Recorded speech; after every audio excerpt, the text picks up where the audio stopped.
Seperti yang teman-teman ketahui, kemarin banjir kembali melanda sejumlah wilayah di Sumatera dan Aceh. Peristiwa ini tentunya menimbulkan banyak kerugian bagi masyarakat. Dan tentunya kembali membuka persoalan serius terkait kerusakan lingkungan. Oleh karena itu, topik yang saya ambil pada kali ini adalah illegal logging atau pembalakan liar. Banjir yang terjadi di sejumlah wilayah di Sumatera dan Aceh tentunya tidak bisa hanya kita pandang sebagai bencana alam semata, karena ada persoalan lingkungan yang ikut berperan di baliknya. Salah satu faktor yang sering luput dari perhatian adalah praktik illegal logging atau pembalakan liar.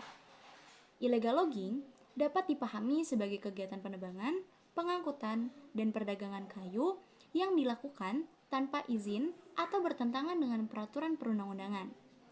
Akibat dari penebangan hutan yang dilakukan secara ilegal tersebut, fungsi hutan yang sebagai penyerap air dan penahan tanah menjadi hilang, sehingga risiko banjir semakin tinggi terutama saat curah hujan tinggi. Dalam hukum pidana khusus, illegal logging juga diatur. Dalam pidana khusus, terkait illegal logging ini diatur dalam Undang-Undang Nomor 18 Tahun 2013 tentang pencegahan dan pemberantasan perusakan hutan. Undang-undang ini menegaskan bahwa setiap orang yang dengan sengaja melakukan pembalakan liar dapat dikenai sanksi pidana berupa pidana penjara dan denda.